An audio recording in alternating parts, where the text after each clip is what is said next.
ஆண்டாள் திருவடிகளே சரணம். ஸ்ரீமதே ராமானுஜாய நமக. ஸ்ரீமதே நிகமாந்த மகாதேசிகாய நமக. அனைவருக்கும் அடியேனுடைய பணிவான நமஸ்காரம். பாவையின் விழியில் ராமனும் ராம அனுஜனும் ராமானுஜ தயாபாத்திரமுங்கிற தலைப்பில் இன்றைக்கு கடைசி பாசுரம், 30வது பாசுரம். இந்த பாசுரத்தில் 4 திருநாமங்களை பாடி திருப்பாவையை சொன்னால், அதை கேட்டால் என்ன பலன்கிறத ஆண்டாள் சொல்கிறார்.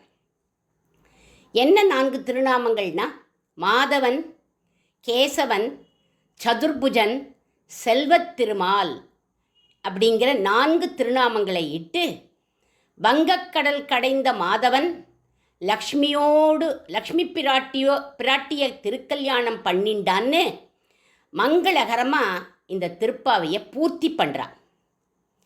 சர்வ மங்களங்களையும் கொடுக்கக்கூடிய இந்த பாசுரத்தை, இன்றைய நாள் பாசுரத்தை முதலில் பாடுவோம். வங்கக்கடல் கடைந்த மாதவனை கேசவனை திங்களல் திருமுகத்தை செய்யாள் சென்றிரைஞ்சி அங்கப்பறை கொண்ட மாற்றை அணிபுதுவை பைங்கமல தந்தரியல் பட்டர் பிரான் போதை சொன்ன சங்கல் தமிழ் மாலை 30 பாமே இங்கு பரிசுரை பாரி 2 மால்வரை கோள் செங்க திருமுகத்தில் செல்வ திருமாலா எங்கும் திருவருள் பெற்ற இன்புருவர் எம்பாவாய். மாதவன் திருப்பார்கடலை கடைஞ்சு தேவர்களுக்கு ஒரு அமுதம் கொடுத்தான். அந்த அமுதத்தை ஒரு டிராப்பாவது சாப்பிட்டானோ இல்லையோ தெரியலையேன்னு நம்ம ஆண்டாள் திருப்பாவைங்கிற அமுதத்தை கண்ணனுக்கு கொடுத்து, வங்கக்கடல் கடைந்த மாதவனே, இந்த அமுதத்தை சாப்பிடு அப்படின்னா. மகாலட்சுமியை அடையணுங்கிற எண்ணத்தில் தான் பார்க்கடலை கடைஞ்சான் பகவான் அப்படிங்கிறார் ஆழ்வார். அமுதில் வந்த பெண் அமுதத்தை உண்ட பெம்மான் அப்படின்னு பாடுறார் அவர். திருமார்பில் வந்து அமர்ந்தாள் பிராட்டி. ஒரு மா தவத்தினை செய்து மாதவனா ஆயிட்டான் கண்ணபிரான். சக்கரவர்த்தி திருமகனும் வங்கக்கடலான சேது சமுத்திரத்தை கடைஞ்சு சீதா பிராட்டியை மீட்டு மாதவனா ஆயிட்டார்.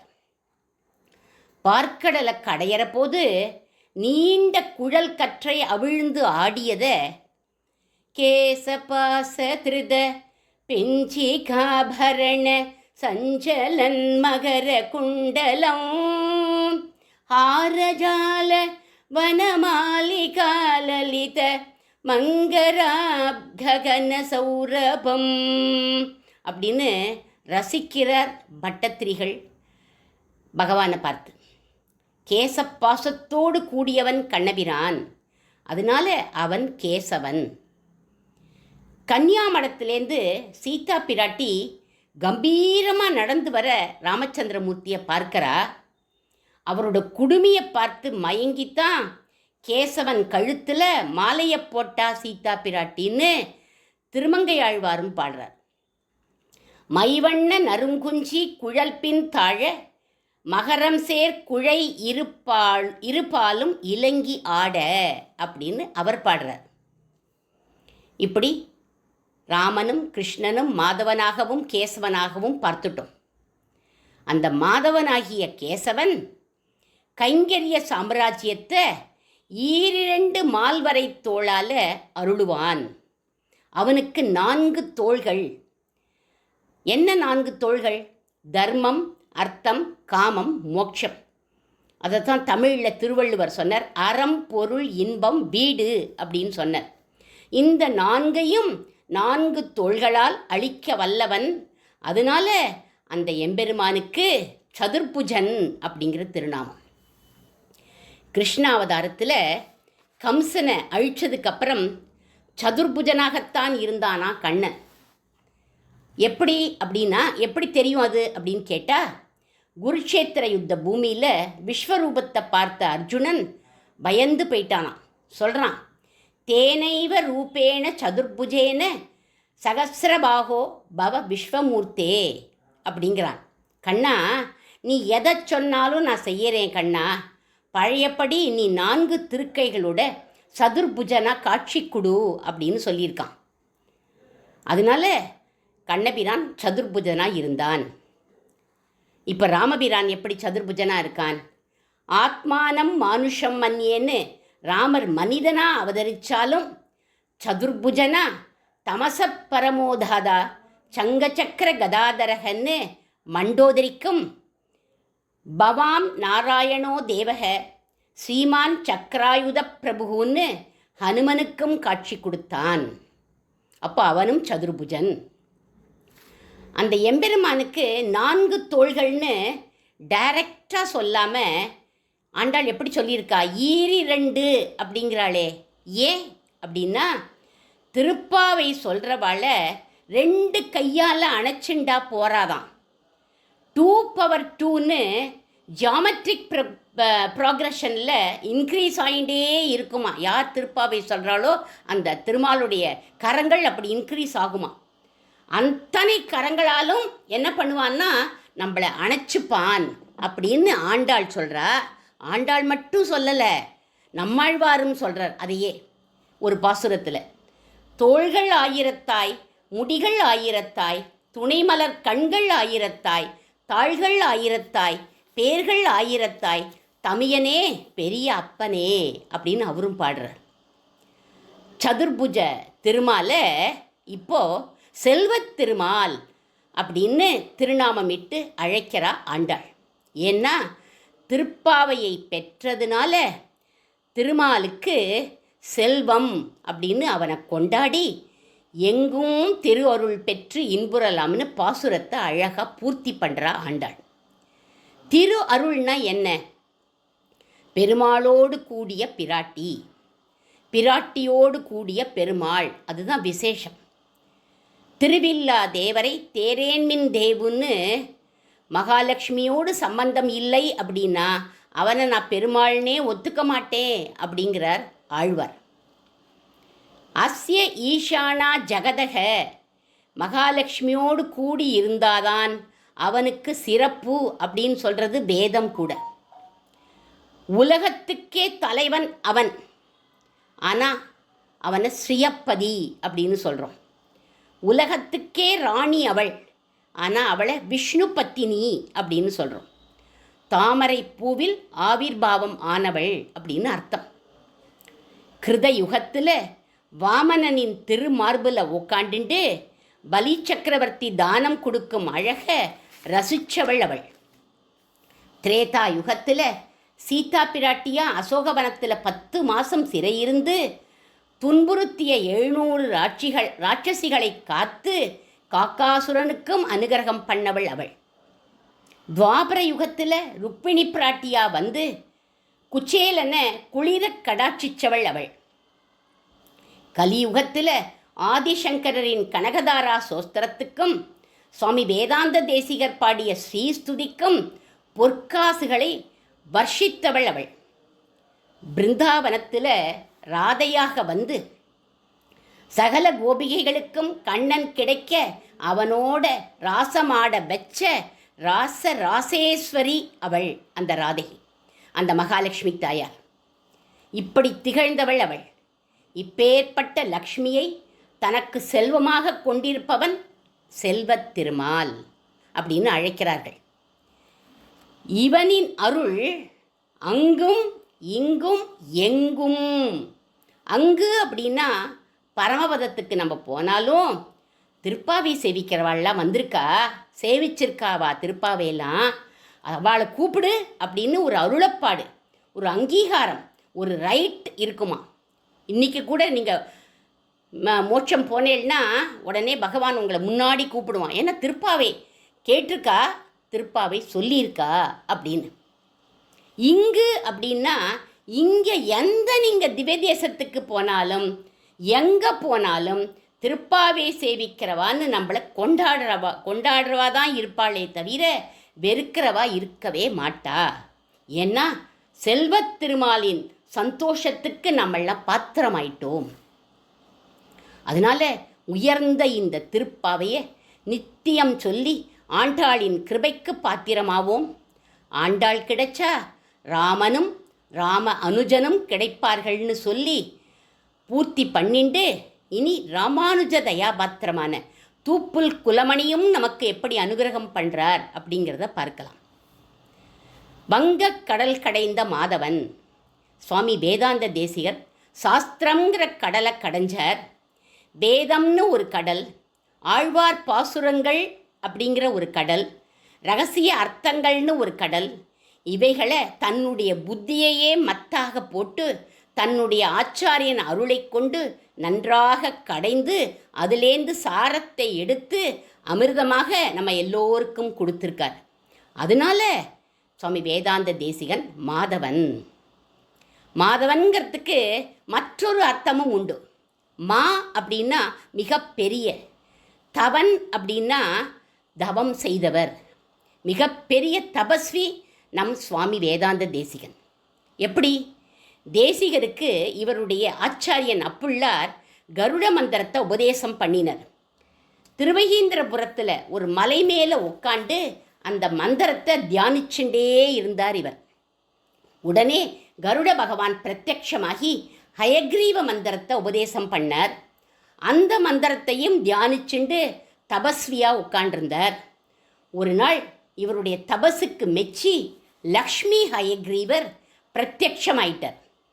தன்னோட வாய் அமிர்தத்தை கொடுத்தார். என் நாக்கில் ஹயக்ரீவர் சிம்மாசனம் போட்டுட்டு உட்காண்டிருக்கார் அப்படிங்கிறார் சுவாமி வேதாந்த தேசிகனே. உடனே வேர்ல்டு ஃபேமஸ் ஹயக்ரீவ சோஸ்திரம் பாடுறார் சுவாமி. அது என்ன வேர்ல்டு ஃபேமஸ் சோஸ்திரம்? ஞானானந்தமயம் தேவம் நிர்மலஸ்படிகாகிருதிம் ஆதாரம் சர்வ வித்யானாம் ஹயக்ரீவம் உபாஸ்மகே. யார் இந்த ஹயக்ரீவர்? எஜுகேஷனுக்கு தேவதை. ஹயக்ரீவரோட லாலாமிர்தத்தினால தான் நான் நிறைய கிரந்தங்கள் சாதிச்சிருக்கேன், எனக்கு 8 மொழிகள் தெரியும் அப்படின்னு சங்கல்ப சூரியோதயங்கிற கிரந்தத்தில் சுவாமியே சொல்லியிருக்கார். மாமா அப்புள்ளாரின் வம்சாவளியில் வழியாக வந்த ஒரு லக்ஷ்மி ஹயக்ரீவ விக்கிரகம் இவர்கிட்ட வந்து சேர்ந்துடுத்து. ஒரு தடவை இவர் யாத்திரை போகிற போது அந்த ஹயக்ரீவ விக்கிரகத்தையும் ஏழை பண்ணிட்டு தான் போவார். அப்படி போனார். ராத்திரி ஆயிடுத்து. ஒரு கிராமத்தில் ஒரு கடலை வியாபாரி வீட்டு திண்ணையில் போய் தங்கினர். ஹயக்ரீவருக்கு நிவேதனம் பண்ணுறதுக்கு ஒன்றுமே இல்லை. இவர் தீர்த்தம் சாப்பிட்டுட்டு படுத்துன்னு விட்டார். சுத்த தீர்த்தத்தை நிவேதனம் பண்ணிட்டு அந்த தீர்த்தத்தையே தானும் சாப்பிட்டுட்டு படுத்துன்னு விட்டார். ராத்திரி அந்த கடலை வியாபாரி, சாமி சாமி உங்கள் வெள்ளை குதிரையை கட்டுங்கோ, அது என்னோட தோட்டத்தில் விளைஞ்ச கடலையெல்லாம் சாப்பிட்டுடுத்து அப்படின்னான். இவர் உடனே அவன்கிட்டேந்து இவருக்கு தெரிஞ்சு போயிடுத்து யார் வெள்ளை குதிரைன்னு. உடனே நமக்கு தான் பசி இல்லைன்னா பாவம் அவருக்கு பசி இருந்திருக்குமே, அதனால அவன்கிட்டேந்தே கொஞ்சம் பாலை வாங்கி ஹயக்ரீவருக்கு நிவேதனம் பண்ணினார். மறுபடியும் அந்த வியாபாரி, சாமி சாமி அந்த குதிரை மேய்ஞ்ச இடத்துலெல்லாம் பொன் விளைஞ்சிருக்கு அப்படின்னான். அந்த இடத்துக்கே பொன் விளைந்த களத்தூர் அப்படின்னு பேர். இன்னைக்கும் அங்கே ஹயக்ரீவருக்கு கோவில் இருக்குது. ஹயக்ரீவன் இப்படி ஒரு திருவிளையாடலை பண்ணினான். தவ வலிமையினால் ஹயக்ரீவரை பெற்ற இவர் மாதவன் தானே. அடுத்ததா கேசவ திருநாமம். கிருஷ்ணர் குதிரை வடிவில் வந்த அசுரனை அழிச்சதுனால அவர் கேசவன், பகவான் கிருஷ்ணன் கேசவன். அதே மாதிரி இவரும் ஐம்புலன்கள்ங்கிற அசுரர்களாகிய குதிரைகளை தறிக்கட்டு ஓட விடாமல் அவைகளை அடக்கி எம்பெருமானின் திருவடி தியானத்தில் ஈடுபடுத்துவார். எண்ணிறைந்த இவரோட சிஷ்யர்களே இதுக்கு சாட்சி. அதனால இவரும் கேசவன். திங்கள் திருமுகத்து செய்யிழையார் செஞ்சிரஞ்சி. செய்யிழையார் அப்படின்னா ஆபரணம்னு அர்த்தம். என்ன ஆபரணம்? ஞான பக்தி வைராக்கியங்கிற ஆபரணங்களோட சுவாமியை நம்ம வணங்கி அவருடைய கிரந்தங்களை தியானிச்சுண்டு இருக்கணும். அங்கு அப்பறை கொண்ட வாற்றை ஆச்சாரியன் திருமாளிகையிலையும் அவருடைய அடியவர்களுக்கும் கைங்கரியங்கிற பறையை ஒரு பிரபன்னன் எப்பவும் செய்யணும். ஆச்சாரியனுக்கு செய்ய முடியலன்னா கூட அந்த திருமாளிகைக்கு போய் அங்கேயாவது கைங்கரியம் பண்ணணும்னு சொல்லப்பட்டிருக்கீங்க. அணிபுதுவை பைங்கமல தந்தரியல் பட்டர்பிரான் கோதை சொன்ன சங்கத்தமிழ் மாலை 30 தப்பாமே. இதுக்கு என்ன அர்த்தம்னா, அணிபுதுவையில் வாழ்ந்த கோதை பிராட்டி தன்னோட ஆச்சாரியரான பட்டர் பிரானை முன்னிட்டு திருப்பாவை 30 தப்பாமல் சொல்லணும்னு சொன்னது போல பிரபன்னர்களாகிய நாம் நம்முடைய ஆச்சாரிய ஸ்மரணையோடும் சுவாமி தேசிகர் அருளிய ஸ்ரீ சுக்திகளையும் தியானிச்சுண்டு இருக்கணும்.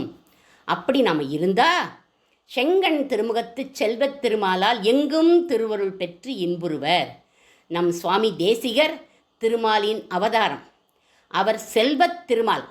அவருடைய திருவடி தியானத்திலேயே ஒவ்வொரு பிரபணனும் இருந்தா இங்கும் அங்கும் எங்குமே தூப்புல் பிள்ளையின் திருவருள் பெற்று சந்தோஷமாக இருக்கலாம்னு சொல்லி அடியேன் பாவை விழியில் ராமனும் ராமானுஜனும் ராமானுஜ தயாபாத்திரம்ங்கிற தலைப்பில் இது நாள் வரை சொன்ன விஷயங்களை நிறைவு செய்கிறேன்.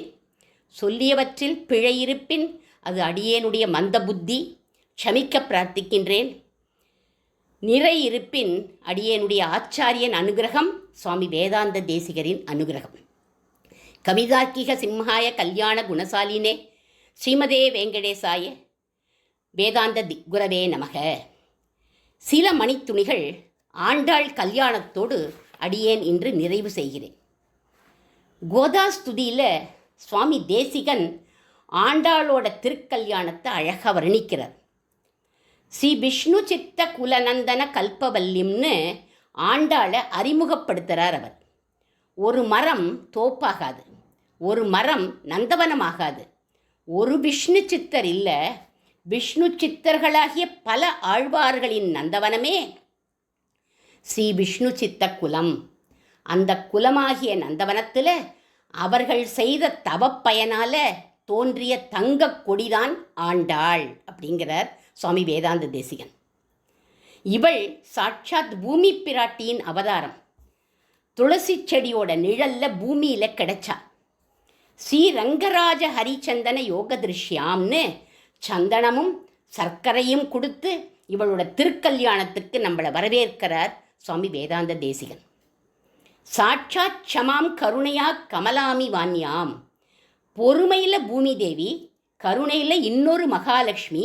அதனால கோதாம் அனன்ய சரணவ் சரணம் பிரபத்தியன்னு இவளை நம்ம சரணம் அடையணும் அப்படிங்கிறார் இந்த முதல் ஸ்லோகத்தில். வேயர் புகழ் வில்லிபுத்தூருங்கிற மற்றொரு பாசுரத்தில் விட்டு சித்தனின் தூய திருமகள் அப்படின்னு ஆண்டாளை புகழறார் அவர். இவளை தூய திருமகள்ங்கிறார். ஏன்? சீத்தையை கல்யாணம் பண்ணிக்க ராமருக்கு ஒரு வில்லை முறிக்க வேண்டி இருந்தது. ருக்மிணி பிராட்டியை கல்யாணம் பண்ணிக்க கண்ணனுக்கு உடன் பிறந்த சகோதரர்களே எதிரிகளாக இருந்தார்கள். ஆனால் இவள் விஷயத்தில் பெருமாளைத்தான் கல்யாணம் பண்ணிப்பேன்னு சொன்னதும் பெரியாழ்வார் அது எப்படி சாத்தியம்னு நெகட்டிவாக பேசலை. பெருமாள் திருவுள்ளம் சரி அப்படின்னு விட்டார். தான் சங்கல்பித்த ரங்கநாதனையே அடைய முடியும்னு இவள் காட்டினதுனால இவள் யாரு? தூய திருமகள். மானிடவர்க்கென்று பேச்சுப்படில் வழகில்லேன்னு சொன்னா நம்ம ஆண்டாள். திருத்துழாய் எம்பெருமானுக்கு மட்டுமே உரியவள். அது மாதிரி இவளையும் பெண் கேட்டு யாருமே வந்து கேட்க, பெண் கேட்க யாருக்குமே துணிவு இல்லை. யாருமே பெண் கேட்டு இவளை வரவும் இல்லையாம். அதனால இவள் தூய திருமகள் அப்படிங்கிறார் சுவாமி வேதாந்த தேசிகன் இந்த பாசுரத்தில். சின்ன வயசுலேருந்தே இவளுக்கு பெரியாழ்வார் கிருஷ்ண பக்தியை ஊட்டி ஊட்டி வளர்த்தார். இவளும் தன்னை பட்டர்பிரான் வளர்த்த கோதைன்னு தான் பெருமையாக சொல்லிப்பா. கோபிகைகள் கண்ணனை அடையறதுக்காக கார்த்தியாயினி தேவியை பிரார்த்தித்தார்கள். ஆனால் நம்ம ஆண்டாளோ கண்ணனை அடைய அவனையே தான் பிரார்த்திக்கிறார். இதுதான் இவள் நமக்கு காண்பித்து கொடுக்கும் வழி. இதுதான் ஆண்டாளுடைய சித்தாந்தம் அப்படிங்கிறார் சுவாமி தேசிகன். ருக்மிணி பிராட்டி கண்ணனை எப்படி அழைச்சா? புவனசுந்தரா அப்படின்னு அழைச்சா. அந்த புவனசுந்தராங்கிறத அப்படியே தமிழ் படுத்தி நம்ம ஆண்டாள் சொல்கிறா. குழல் அழகர், வாய் அழகர், கண் அழகர் அப்படின்னு அழைக்கிறா நம்ம ஆண்டாள். கனா கண்டேன் தோழின்னு தோழிகள் கிட்ட தன்னோட கல்யாணத்தை வர்ணிச்சா ஆண்டாள். வாரணமாயிரம்னு தொடங்கி மணமகன் யாருங்கிறத நாரணன் நம்பி நடக்கின்றான்னு காட்டினாள். இந்திரன் உள்ளிட்ட தேவர் குழாம் கூட்டம் கூட்டமாக இவளோட கல்யாணத்துக்கு வராளாம். இவள் மானிடப் பெண் இல்லை, தெய்வ நங்கை அப்படின்னு இதுலேருந்து தெரியறதே. மத்தளம் கொட்டி பாணிகிரகணம் ஆனதையும் சப்தபதி லாஜஹோமம்னு எல்லாம் கிரமமாக நடந்தது அப்படிங்கிறா. கல்யாணத்தில் தோழிகள்லாம் ஆண்டாளை பரிகாசம் பண்ணுறா அப்படின்னு சுவாமி வேதாந்த தேசிகன் கோதாஸ்துதியில் பாடுறார். நாகே சயக சுதனு பக்ஷிரதக கதம் தே ஜாதஸ்வயம் வரபதிஹி புருஷ புராணக ஏவம் விதா சமுச்சிதம் பிரணயம் பவத்யாக சந்தர்சயந்தி பரிகாசகிரசகீனாம். இதில் சொல்கிறார், ஏண்டி நீ இவரையாடி போய் கல்யாணம் பண்ணிக்க போகிற? இவர் பாம்பு படுக்கையில் என்ன படுத்துப்பார் அப்படின்னா, போ இனிமே உனக்கு பாம்பு படுக்க தான் அப்படிங்கிறாளாம், கேலி பண்ணுறாளாம். வேறு சில தொழில்கள் சொல்கிறாளாம், இவர் என்னமோ பக்ஷி மேலே பறப்பாராமே, உனக்கு உட்கார்றதுக்கு இடம் கொடுப்பாராடி அப்படின்னு கேட்குறா. இனிமேல் நீ போனேன்னா நாங்கள் ஆகாசத்தில் நிமிர்ந்து உன்னை பார்க்கணும், அப்போ தான் எங்களுக்கு தெரியும் ஆண்டாள் போகிறா அப்படின்னு. அப்புறம் வேறு சிலர் சொல்கிறா, புராண புருஷன்னாடி அவர் தொண்டு கிழமாச்சே, ஒரு யங்கு சாப்பாக பார்த்து ஆசைப்பட்டிருக்கப்படாதாடி அப்படின்னு எல்லோரும் பரிகாசம் பண்ணுறதை கேட்டுண்டே சந்தோஷமாக மணப்பந்தலுக்கு வெட்கத்தோடு வராளாம் நம்ம ஆண்டாள். கோதாம் ஸ்வயம்பர மங்கள தூரிய கோஷாம், வண்டுகளின் இன்னிசையோட தேன் விருந்து தேநீர் விருந்து எல்லாம் நடக்கிறது அப்படிங்கிறார் சுவாமி வேதாந்த தேசிகன். அந்யோன்ய மால்ய பரிவிருத்தும் அபிஷ்டு வந்தக அப்படின்னு கோதையோட மாலையை தலையை குனிஞ்சு பவ்யமாக ஏற்றுக்கிறான்னு வேடிக்கையாக சொல்கிறார் அவர். துங்கைகி அகிருத்திரிம கிரக ஸ்வயம் உத்தமாங்கைகி யம் சர்வகந்தக இதி சாதரம் உத்வகந்தி அப்படின்னு மற்றொரு ஸ்லோகம். சர்வகந்தனான எம்பெருமான் ஸ்ருதி மனத்தோடு இருக்கான், கோதா மனத்தோடு சேர்ந்த மாலையை தன்னுடைய சிரசில் ஏத்துண்டு பூரிச்சு நிற்கிறான் அழகிய மணவாளன் அப்படிங்கிறார் இந்த ஸ்லோகத்தில். கல்யாணம்னா சிரிப்பு, கேலி, கிண்டல், பரிகாசம் எல்லாம் இருக்கும் இல்லையா? அழகில் சிறந்தவர் யார் அப்படிங்கிற டிபேட் நடக்கிறதா அங்கே. அப்போ ஒரு ஸ்லோகம் சொல்லியிருக்கார், பாச்சாலயந்தி பசுதே ரசிகாஸ்திரிலோகிம் நியூனாதிகத்வ சமதாபிஷயைஹி விவாதைஹி. சிலர் கோதை தான் ரொம்ப அழகாக இருக்கா அப்படிங்கிறாளாம், இல்லை எங்கள் ரங்கமன்னார் தான் அழகு அப்படிங்கிறாளாம் சிலரெல்லாம். வேறு சிலர் சொல்கிறாளாம், இல்லை ரெண்டு பேரும் சமமாக தான் இருக்கா அப்படிங்கிறாளாம். இந்த சர்ச்சை ரசிகாஸ் திரிலோக்கிம் 3 லோகத்திலையும் எதிரொலிக்கிறது அப்படிங்கிறார். ஆனால் சுவாமி வேதாந்த தேசிகனுடைய தத்துவம் என்ன அப்படின்னா, 2 பேருமே ஈஸ்வர தத்துவம், 2 பேருமே சமம் அப்படிங்கிறத சமதா விஷயைஹி விவாதைஹி அப்படின்னு அவர் போட்டிருக்கார். கடைசியாக மங்களஹாரத்தி நடந்ததை சொல்கிறார். மாங்கல்யதம் பிரணமதாம் மதுவைரி காத்திரம் அப்படின்னு பாடி கடைசியாக ஆண்டாள் அர்ச்சாவதார நிலையை அடைஞ்சா அப்படிங்கிறத அர்ச்சயம் சமர்ச்சிய நியமைர் நிகம பிரசூனைஹி அப்படின்னு அர்ச்சயம் அப்படிங்கிற சொல் நயத்தினால சூசகமாக சொல்லிட்டார் நம் சுவாமி. ஸ்ரீ விஷ்ணு சித்தத்தில் தொடங்கி சரண கமல சேவாம்னு பெருமாளின் திருவடிகளில் இக்கல்யாண காவியத்தை பூர்த்தி பண்ணுறார் நம் சுவாமி வேதாந்த தேசிகன். கேசவ நம்பியை கால் பிடிப்பாள் என்னும் பேற்றினை எனக்கு அருள் அப்படின்னு பாடின ஆண்டாளின் ஸ்ரீசுக்திகளையும் இவளை துதிக்கும் இந்த கோதாஸ்துதியையும் சேவிப்பவர்கள் கேசவ நம்பியின் திருவடித் தாமரைகளில் கைங்கரியம் செய்யும் சௌபாக்கியத்தை அடைவார்கள்னு சொல்லி ஆண்டாள் ரங்கமன்னாருக்கும் சுவாமி வேதாந்த தேசிகருக்கும் அடியேன் மங்களம் பாடி அமைகிறேன். சதமகமணி நீலா சாரு கல்கார ஹஸ்தா ஸ்தனபர நமிதாங்கி சாந்திர வாத்சல்ய சிந்துஹோ அழகவிநிகிதாபி ஸ்ரக்விரா கிருஷ்ணநாதா விலசது ஹிருதி கோதா விஷ்ணு சித்தாத்மஜானக.